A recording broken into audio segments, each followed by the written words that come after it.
13 ಪಂಚಾಯಿತಿಗಳಲ್ಲಿ 1000 ಮನೆಗಳ ಅನುಮೋದನೆಗೆ ಸಿದ್ಧತೆ.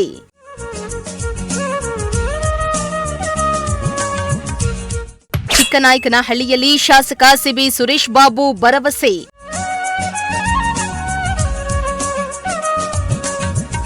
ಚಿಕ್ಕನಾಯಕನಹಳ್ಳಿಯಲ್ಲಿ 13 ಗ್ರಾಮ ಪಂಚಾಯಿತಿಗಳಲ್ಲಿ ಕೆಎಂಆರ್ಸಿ ಅನುದಾನದಡಿಯಲ್ಲಿ 7 ಲಕ್ಷ ಸಹಾಯಧನ ನೀಡಲಾಗುತ್ತಿದ್ದು, ಮೊದಲ ಹಂತದಲ್ಲಿ 1000 ಮನೆಗಳನ್ನು ನಿರ್ಮಿಸುವ ಗುರಿಯನ್ನ ಹೊಂದಲಾಗಿದೆ ಎಂದು ಶಾಸಕ ಸಿಬಿ ಸುರೇಶ್ ಬಾಬು ಭರವಸೆಯನ್ನ ನೀಡಿದರು.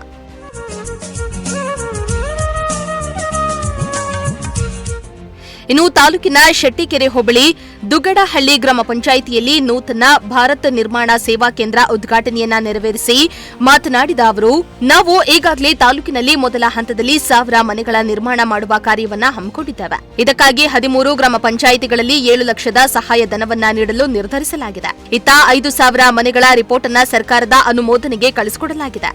ಬಡವರಿಗೆ ಕೂಡ ಒಂದೊಳ್ಳೆ ಮನೆಯನ್ನ ನಿರ್ಮಿಸಿಕೊಂಡು ಜೀವನ ಸಾಗಿಸಲಿ ಅನ್ನೋ ಉದ್ದೇಶವಿದೆ ಎಂದಿದ್ದಾರೆ. ಸುಮಾರು 1,500 ಚಿಲ್ಲರೆ ಮನೆಗಳು ಈಗಾಗಲೇ ಅನುಮೋದನೆ ಆಗಿದೆ. ಅವು ಕೂಡ 7 ಲಕ್ಷದಲ್ಲಿ ಇವತ್ತು ಈ ಪಂಚಾಯತಿನೂ ಕೂಡ ಸೇರ್ತದೆ. ಅದಕ್ಕೆ ಈಗಾಗಲೇ 5,000 ಮನೆಗಳಿಗೆ ನಾವು ಈಗಾಗಲೇ ಒಂದು ಇದನ್ನ ರಿಪೋರ್ಟನ್ನು ರೆಡಿ ಮಾಡಿ ಕಳಿಸಿದ್ದೇವೆ. ಖಂಡಿತ ಶೀಘ್ರವಾಗಿ ಅದನ್ನು ಕೂಡ ಅನುಷ್ಠಾನಕ್ಕೆ ತಂದು ಇವತ್ತು ಸುಮಾರು 13 ಪಂಚಾಯತಿಗಳಿಗೆ ಇವತ್ತು ಉತ್ತಮ ರೀತಿಯಲ್ಲಿ ಮನೆಗಳು, ಯಾಕೆಂದರೆ 1.5 ಲಕ್ಷ ಕೊಟ್ಟರೆ ಬರೀ ಅದೀಗ ಆಗ್ತದೆ, ಮತ್ತೆ ಸಾಲಗಾರರಾಗ್ತಾರೆ. ಅದಾಗದು ಬೇಡ ಅಂತಕ್ಕಂಥ ದೃಷ್ಟಿಯಿಂದ ನಾವು ಬಳ್ಳಾರಿ, ಚಿತ್ರದುರ್ಗ 3 ಜಿಲ್ಲೆಯವರು ಕೂಡ ಕೂತು ಚರ್ಚೆ ಮಾಡಿ ಸುಮಾರು ಮೊದಲು 3 ಲಕ್ಷ ಕೊಡೋಣ ಅಂತಂದರು ಸಿಇಒಗಳು. 3 ಲಕ್ಷಕ್ಕೆ ಮತ್ತೆ ಪ್ರಯೋಜನ ಆಗಲ್ಲ, ಅದರಿಂದ ಮತ್ತೆ 5 ಲಕ್ಷ ಅಂದರು, ಅದು ಕೂಡ ಆಗಲ್ಲ. ಏನಾದ್ರು ಒಂದು ಮೋಲ್ಡ್ ಮನೆ ಕಟ್ಕೋಬೇಕು ಅಂದರೆ 7 ಲಕ್ಷದಲ್ಲಿ ಮಾಡಿದ್ರೆ 7ರಿಂದ 10 ಲಕ್ಷ ಅಂದ್ವಿ. ಕೊನೆಗೆ 7 ಲಕ್ಷಕ್ಕೆ ಅದನ್ನು ನಿಗದಿ ಮಾಡಿದ್ದಾರೆ. ಈಗ ಸುಮಾರು 1,560 ಮನೆಯೂ ಈಗಾಗಲೇ ಮಂಜೂರಾಗಿದೆ. ಅದು ಬಂದ ತಕ್ಷಣ ನೆಕ್ಸ್ಟ್ ಇನ್ನು 5,000 ಕೂಡ ಈಗಾಗಲೇ ಪಟ್ಟಿಯನ್ನು ಕಳಿಸಿದೆ. ಅದಾದಮೇಲೆ ನಗರ ವ್ಯಾಪ್ತಿನಲ್ಲಿರ್ತಕ್ಕಂಥ ಉಳಿಯಾರು ಮತ್ತು ಚಿಕ್ಕನಾಯಕನಹಳ್ಳಿ ಕೂಡ ಪಟ್ಟಿ ಮಾಡಿ ಕಳಿಸೋದಕ್ಕೂ ಕೂಡ ಒಂದು ಕ್ರಿಯಾ ಯೋಜನೆ ಕೂಡ ರೆಡಿಯಾಗಿದೆ. ಈ ಥರ ಸಿಗ್ತಕ್ಕಂಥ ಸವಲತ್ತುಗಳನ್ನ ಬಳಸಿಕೊಂಡು.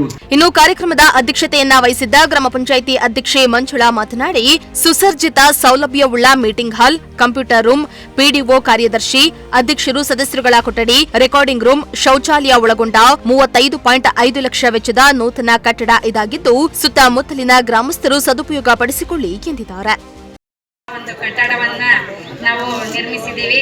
ಹಂಗಾಗಿ ಇದರ ಸದುಪಯೋಗವನ್ನ ನಮ್ಮ ಎಲ್ಲ ಸುತ್ತಮುತ್ತಲಿನ ಗ್ರಾಮಸ್ಥರು ಸಹ ಗ್ರಾಮ ಪಂಚಾಯಿತಿಗೆ ಬಂದು ಗ್ರಾಮ ಪಂಚಾಯಿತಿಯಲ್ಲಿ ಸಿಗುವಂತಹ ಅನುಕೂಲಗಳನ್ನ ದಯಮಾಡಿ ಸರಿಯಾದ ರೀತಿಯಲ್ಲಿ ಅಧಿಕಾರಿಗಳನ್ನ ಬಳಸಿಕೊಂಡು ಅದರ ಸದುಪಯೋಗ ಪಡ್ಕೋಬೇಕು ಅಂತ ಹೇಳ್ತಾ, ಈ ನಮ್ಮ ಕಟ್ಟಡವನ್ನ ನಿರ್ಮಾಣ ಮಾಡೋದಿಕ್ಕೆ ನಮ್ಮ ಎಲ್ಲ ಗ್ರಾಮ ಪಂಚಾಯತಿಯ ಪಿಡಿಒ ಸರ್ ಆಗಿರ್ಬೋದು, ಹಾಗೂ ನಮ್ಮ ಸದಸ್ಯರಾಗಿರ್ಬೋದು, ಉಪಾಧ್ಯಕ್ಷರು ಎಲ್ಲರೂ ಸಹ ಒಗ್ಗೂಡಿ ಒಂದು ನೂತನ ಕಟ್ಟಡವನ್ನ ಪ್ರಾರಂಭ ಮಾಡಿದ್ದೇವೆ. ಇನ್ನು ಪಂಚ ಗ್ಯಾರಂಟಿ ಯೋಜನೆಯ ಅಧ್ಯಕ್ಷ ಸಿಡಿ ಚಂದ್ರಶೇಖರ್ ಮಾತನಾಡಿ, ಮಹಾತ್ಮ ಗಾಂಧಿ ನರೇಗಾ ಯೋಜನೆಯಿಂದ ಹಳ್ಳಿಯ ಜನರು ಬದುಕನ್ನ ಕಟ್ಟಿಕೊಳ್ತಾ ಇದ್ರು. ಆದ್ರೆ ಕೇಂದ್ರ ಅದಕ್ಕೂ ಕಲ್ಹಾಕುವ ಕೆಲಸ ಮಾಡಲಾಗ್ತಾ ಇದೆ. ರಾಮ್ಜಿ ಯೋಜನೆ ಗುತ್ತಿಗೆಯ ಪರವಾಗಿದ್ದು ಗ್ರಾಮಸ್ಥರಿಗೆ ಅನ್ಯಾಯವಾಗಲಿದೆ. ಹೀಗಾಗಿ ಮರು ನಾಮಕರಣದ ಯೋಜನೆಯಿಂದಾಗಿ ಗ್ರಾಮೀಣ ಜನರ ಬದುಕು ತೀವ್ರ ಸಂಕಷ್ಟಕ್ಕೆ ಸಿಲುಕಲಿದೆ ಎಂದು ಬೇಸರವನ್ನ ವ್ಯಕ್ತಪಡಿಸಿದ್ರು. ಇದರಲ್ಲಿ ಬರ್ತಕ್ಕಂಥ ಹಿಂದೆ ನೀವೇ ನಿರ್ಣಯ ಮಾಡಬಹುದಾಯಿತು. ಈಗ ನೀವು ನಿರ್ಣಾಯಕರಲ್ಲ, ಮತ್ತೆ ನೀವು ಕೂಲಿಕಾರರಲ್ಲ. ನಿಮಗೆ ಈ ಉದ್ಯೋಗ ಖಾತ್ರಿನಲ್ಲಿ ಮತ್ತೆ ಈಗ ಟೆಂಡರ್ ಅನ್ನ ಮಾಡ್ತಕ್ಕಂಥ ಕೆಲಸವನ್ನು ಮಾಡಲಿಕ್ಕೆ ತಿದ್ದುಪಡಿಯಲ್ಲಿ ಅವಕಾಶ ಮಾಡಿಕೊಟ್ಟಿರೋದ್ರಿಂದ ಮುಂದೆ ಕಾಂಟ್ರಾಕ್ಟ್ಗಳು ಇದರಲ್ಲಿ ಬರೋದ್ರಿಂದ ಗ್ರಾಮೀಣ ಪ್ರದೇಶದ ಜನಕ್ಕೆ ಉದ್ಯೋಗ ಖಾತ್ರಿ ಯೋಜನೆಯಲ್ಲಿ ಉದ್ಯೋಗ ಸಿಕ್ಕದು ಕಷ್ಟ ಆಗುತ್ತೆ. ಅದನ್ನು ಇಡೀ ಕರ್ನಾಟಕದಲ್ಲಿ ಎಲ್ಲ ಗ್ರಾಮ ಪಂಚಾಯಿತಿಗಳು ಕೂಡ ಯೋಚನೆ ಮಾಡಬೇಕು. ಈ ಹಣವನ್ನು ಏನು ಹಿಂದೆ ಇತ್ತೋ ಅದೇ ರೀತಿಯಲ್ಲಿ ಕಾಯ್ದೆಯನ್ನು ಉಳಿಸ್ಕೊಂಡ್ರೆ ಮಾತ್ರ ಮುಂದಿನ ದಿನಗಳಲ್ಲಿ ಗ್ರಾಮ ಪಂಚಾಯಿತಿಗಳು ಉಳಿತವೆ. ಯಾಕೆಂದರೆ ಗ್ರಾಮಗಳಲ್ಲಿ ಇವತ್ತು ರೆವಿನ್ಯೂ ಕಡಿಮೆ. ನಾವಿವತ್ತು ನಮ್ಮ ಚಿಕ್ಕನಾಯಕನಹಳ್ಳಿ ತಾಲೂಕು ತಗೊಂಡ್ರೆ ಉಳಿಯಾರಿನಲ್ಲಿ ಹೆಚ್ಚಿನ ರೆವಿನ್ಯೂ ಬರುವಂಥ ಒಂದು ಪಂಚಾಯಿತಿ ಪಟ್ಟಣ ಪಂಚಾಯಿತಿ ಬಿಟ್ಟರೆ, ಈ ಕಡೆ ಗ್ರಾಮ ಪಂಚಾಯಿತಿಗೆ ಹೋದರೆ KB ಕ್ರಾಸ್ ಅಂತವು ಬರ್ತವೆ. ಈ ಊರೊಳಗೆ ಬರ್ತಕ್ಕಂಥ ಈ ಸಣ್ಣ ಪುಟ್ಟ ಈ ನಮ್ಮ ಇದುಗಳಲ್ಲಿ ಶೆಟ್ಟಿಕೆರೆ ಪಂಚಾಯಿತಿ ಅಥವಾ ತೀರ್ಪುರ ಪಂಚಾಯಿತಿಗಳಲ್ಲಿ ರೆವಿನ್ಯೂ ಅಷ್ಟು ಏನಿಲ್ಲ. ಯಾಕೆಂದರೆ ಮನೆಗಳ ಕಂದಾಯನೂ ಕಡಿಮೆ, ಭೂಮಿ ಕಂದಾಯ ಅದು ಬೇರೆ ಕಡೆ ಹೋಗ್ತದೆ, ಮತ್ತು ಲೇಔಟ್ಗಳು ಕೂಡ ಆಗಲ್ಲ. ಅಲ್ಲೆಲ್ಲ ಲೇಔಟ್ಗಳು ಅದು ಇದು ಆಗೋದ್ರಿಂದ ಸಾಕಷ್ಟು ಹಣ ಬರುತ್ತೆ ಅಭಿವೃದ್ಧಿ ಶುಲ್ಕ, ಅದರಲ್ಲಿ ಏನು ಮಾಡ್ತಾರೆ ಅಂದರೆ ಇದು ಮಾಡ್ತಾರೆ. ಮತ್ತು ಈಗ ಹಿಂದಿನವ್ರು ಕೂಡ 15ನೇ ಫೈನಾನ್ಸ್ ಹಣ ಕೂಡ ಬಂದಿಲ್ಲ ಪಂಚಾಯಿತಿಗಳಿಗೆ. ಅದರಿಂದ ಈ ತಿದ್ದುಪಡಿಯನ್ನು ನೀವೆಲ್ಲರೂ ಕೂಡ ಒಕ್ಕೂರಿನಿಂದ ಇಡೀ ರಾಜ್ಯದಲ್ಲಿ ವಿರೋಧಿಸುವಂಥ ಕೆಲಸ ಮಾಡಿ, ಏನು ಹಿಂದಿನ ಕಾಯ್ದೆ ಇತ್ತು ಅದೇ ಜಾರಿಗೆ ಏನಾರ ಕಂಟಿನ್ಯೂ ಆದರೆ ಮಾತ್ರ ನಿಮಗೆ ಅಭಿವೃದ್ಧಿಗೆ ಈ ಪಂಚಾಯಿತಿಗಳು ಉಳಿತವೆ.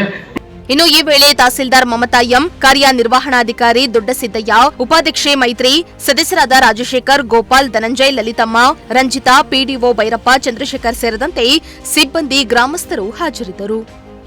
ಚಂದ್ರಶೇಖರ್, ಪ್ರಜಾಶಕ್ತಿ ಟಿವಿ, ಚಿಕ್ಕನಾಯಕನಹಳ್ಳಿ.